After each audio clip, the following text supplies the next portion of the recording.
जी दोस्तों, आज हम बात करेंगे ऑटो लोन की अस्करी बैंक से। और कार जिसके बारे में हम बात करेंगे वो है Toyota Yaris GLI manual variant 1.3। ये बेस वेरिएंट है यारिस का, जो जिसकी जो मार्केट वैल्यू आ रही है, ऑन रोड प्राइस आ रही है, वो है 27,59,500 रुपये तकरीबन। ये इनका यारिस का बेस वेरिएंट है। इसके बारे में बात करेंगे आज। अस्करी क्यों अस्करी ज़रूरी नहीं कि अस्करी सब बैंक के रेट तकरीबन आलमोस्ट सेम ही होते हैं। कोई 0.25% कम होगा, कोई 0.5% का फ़र्क होगा, किसी में कमी बेशी होगी, ज़्यादा फ़र्क नहीं होता। तो 0.5 0.25 आलमोस्ट सारे कमर्शियल बैंक हैं मार्केट में, तो इतना कंपेटिटिव रेट ही होते हैं, इतना ख़ास फ़र्क नहीं होता। और यारिस क्योंकि 1.3 है जी, 1300 cc कार है, तो और पॉलिसी का हमें पता है कि मिनिमम डाउन पेमेंट लाजमी है 30%। मैक्सिमम पीरियड भी 5 साल से ऊपर नहीं हो सकता। और लोन अमाउंट तो मैक्सिमम 3 मिलियन है, और ये 3 मिलियन से कम ही है। तो आइए अमाउंट डालते हैं। कितनी अमाउंट आ रही है? 27,59,000। तो 27,59,000 डाली हमने। डाउन पेमेंट 30% हमें लाजमी करनी है।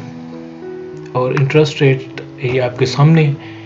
अस्करी जो चार्ज करता है अपने कस्टमर्स को काइबोर +4%, और जो उनके कस्टमर नहीं है काइबोर +5%। तो हम 5 ही कंसिडर करेंगे मैक्सिमम, सारे अस्करी के कस्टमर नहीं हो सकते।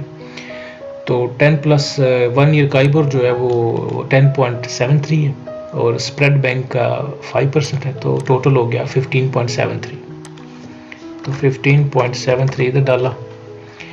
टेनर हम मैक्सिमम, क्योंकि पॉलिसी के मुताबिक हम 5 साल से ज़्यादा ले नहीं सकते, तो हम यहाँ पे मैक्सिमम जो है वो 60 किस्तें डालते हैं। और इंश्योरेंस लेट्स से एवरेज जो चल रही है मार्केट में 2%, तो 2% ही डालते हैं। तो देखें क्या आउटपुट आया जी। ये हमारी कार की वैल्यू थी 27,59,000, डाउन पेमेंट की 8,27,000, 30%। जो लोन की अमाउंट जो हमने बैंक से दी वो है 19,31,000। मंथली इंस्टॉलमेंट बनी आपकी 46,700 रुपये तकरीबन। टोटल आपने अमाउंट जो पे की किस्तों में वो है 28,13,000 रुपये। इंटरेस्ट कितना पे किया आपने टोटल 5 सालों में? 8,70,000। ठीक है, इतना ज़्यादा नहीं, मतलब मुनासिब है यारिस के हिसाब से और लोन के हिसाब से, क्योंकि बैंक ने रेस्ट्रिक्शंस लगा दी हैं। वो ठीक है, 5 साल में ज़ाहिर है जितना लंबा अर्सा होगा उतना इंटरेस्ट आप ज़्यादा पे करेंगे, और डाउन पेमेंट जितनी कम करेंगे फिर उस हिसाब से जितना कर्जा बैंक से लेंगे तो इंटरेस्ट बढ़ता जाएगा। 30% बाद डाउन पेमेंट पे, और 5 सालों में तकरीबन 9.25 लाख रुपये आपने दिया, ये इंटरेस्ट है। इसमें से जो इंश्योरेंस को आपने 5 सालों में पे किया वो तकरीबन 2,76,000 है। तो इंश्योरेंस का और इंटरेस्ट का मिला के ये टोटल बनता है आपका 11,46,000।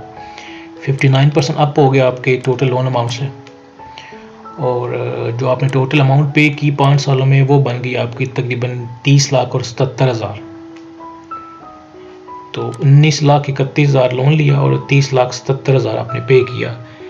ये हमने हिसाब लगाया यारिस का, और इन पैरामीटर्स के साथ 30% डाउन पेमेंट और 60 इंस्टॉलमेंट्स। ये मिनिमम, ये मैक्सिमम है जो आप ले सकते हैं एज़ पर गवर्नमेंट जो रेगुलेशंस जो हैं और गवर्नमेंट जो रेस्ट्रिक्शंस लगाई हैं ना, उसके हिसाब से। आप इससे ऊपर तो नहीं जा सकते, तो आप इसको ये कर सकते हैं कि लेट्स से आप इसको 40% करते हैं अगर डाउन पेमेंट, और इसको 5 साल ही रखते हैं, तो फिर देखते हैं कितना बनता। तो आपका जो लोन अमाउंट बनी, जो आपने डाउन पेमेंट दी वो तकरीबन 11 लाख रुपए बनी। लोन अमाउंट जो बनी वो 16,55,000 थी जो आपने बैंक से ली। किस्त बनी आपकी 40,000। अमाउंट जो आपने पे की वो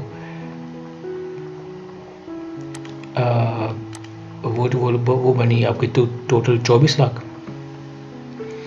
टोटल इंटरेस्ट आपने पे किया तकरीबन 7,45,000। अभी हम बात कर रहे हैं कि अभी पीरियड आपने 5 साल रखा हुआ है, और इंश्योरेंस की अमाउंट जो बनी वो ही 2,76,000। तकरीबन 10,21,000 आपने टोटल पे किया बैंक को, और ओवरऑल आपने 26,77,000 पे किया। तकरीबन 10,21,000 वही ऊपर 16,55,000 लिया, 10,21,000 बैंक को दिया। तो ये फिर भी ठीक है, 10,21,000 जा रहा है। अगर आप इसको 30% रखते हैं तो वो तो 11,45,000 जाता है। और ये देखिए अगर आप 40% डाउन पेमेंट करते हैं तो 10 लाख हो जाता है। इसी तरह अगर आप पीरियड अपना 4 साल कर लेते हैं 40% डाउन पेमेंट के साथ, तो 4 साल में ये देखिए आप सिर्फ इंश्योरेंस और इंटरेस्ट मिला के टोटल आप 8,06,000 कुछ दे रहे हैं। मतलब आपने डाउन पेमेंट बनी आपकी 11 लाख की, अगर आप 40% पे करते हैं और 16,55,000 बैंक से लेते हैं, 46,000 आपकी महीने की किस्त बनेगी, 46,700 रुपये। टोटल अमाउंट जो अपने बैंक को देनी है वो 22,40,000 है, जो कि तकरीबन 35% अप है। तो रीज़नेबल है। आप मतलब ये ऑप्शन अच्छा है। 40% डाउन पेमेंट करके 4 साल के बंदा लोन ले रहे तो 6 लाख इंटरेस्ट पे करता है और तकरीबन 2,20,000 की इंश्योरेंस है, तो टोटल 8 लाख 50% जो 49% बन रहा है, तकरीबन 50% ऊपर देना पड़ेगा। मतलब 16 लाख लोन लेके 24 लाख तकरीबन बैंक को आपको पे करना पड़ेगा। तो फिर भी ठीक है। बहुत शुक्रिया जी। आज की वीडियो में बस इतना ही। अगर वीडियो अच्छी लगे तो ज़रूर लाइक कीजिएगा और सब्सक्राइब कीजिएगा, और मुझे कमेंट सेक्शन में बताइएगा अगर आप किसी कार के बारे में और या किसी ख़ास बैंक के बारे में जानना चाहते हैं कि इस बैंक से ये वाली कार फाइनेंस करवाएं तो कितना ख़र्चा आएगा। मैं कोशिश करूँगा उसको कवर करने की। शुक्रिया जी। अल्लाह हाफ़िज़।